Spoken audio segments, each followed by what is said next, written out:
ਪੀਲੇ ਜੰਗਲ ਵਿੱਚ ਦੋ ਰਾਹ ਵੱਖ ਹੋਏ। ਮੈਂ ਇਕੱਲਾ ਖੜਾ ਸੋਚਦਾ ਰਿਹਾ।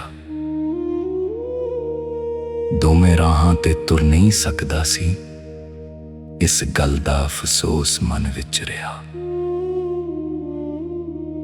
ਮੈਂ ਇੱਕ ਰਾਹ ਨੂੰ ਦੂਰ ਤੱਕ ਵੇਖਿਆ, ਜਿੱਥੇ ਉਹ ਝਾੜੀਆਂ ਵਿੱਚ ਮੁੜ ਜਾਂਦਾ ਸੀ। ਅੱਖਾਂ ਨੇ ਉਸ ਦਾ ਅੰਤ ਲੱਭਣਾ ਚਾਹਿਆ, ਪਰ ਰਾਹ ਅੱਗੇ ਲੁਕ ਜਾਂਦਾ ਸੀ। ਫਿਰ ਦੂਜਾ ਰਾਹ ਮੈਂ ਚੁਣ ਲਿਆ। ਉਹ ਵੀ ਸੋਹਣਾ, ਉਹ ਵੀ ਸਾਫ਼ ਸੀ। ਸ਼ਾਇਦ ਉਸ ਨੂੰ ਲੋੜ ਸੀ ਕਦਮਾਂ ਦੀ, ਕਿਉਂਕਿ ਕਾਹ ਉਸ ਤੇ ਕੁਝ ਵੱਧ ਸੀ। ਪਰ ਸੱਚ ਦੱਸਾਂ, ਉਸ ਸਵੇਰੇ ਦੋਵੇਂ ਰਾਹ ਲਗਭਗ ਇੱਕੋ ਜਿਹੇ ਸਨ।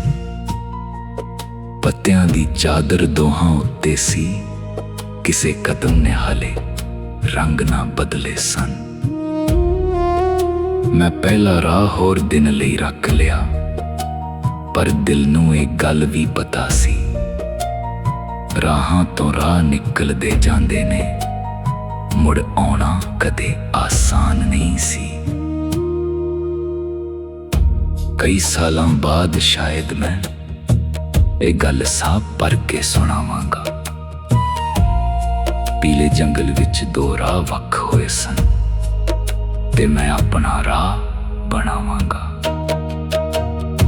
ਮੈਂ ਉਹ ਰਾਹ ਚੁਣਿਆ ਜਿੱਥੇ ਘੱਟ ਲੋਕ ਤੁਰੇ, ਜਿੱਥੇ ਚੁੱਪ ਸੀ, ਜਿੱਥੇ ਨਿਸ਼ਾਨ ਘੱਟ ਸਨ, ਅਤੇ ਮੇਰੀ ਜ਼ਿੰਦਗੀ ਦੇ ਹਰ ਮੋੜ ਵਿੱਚ ਉਸੇ ਚੋਣ ਦੇ ਡੂੰਘੇ ਅਸਰ ਸਨ।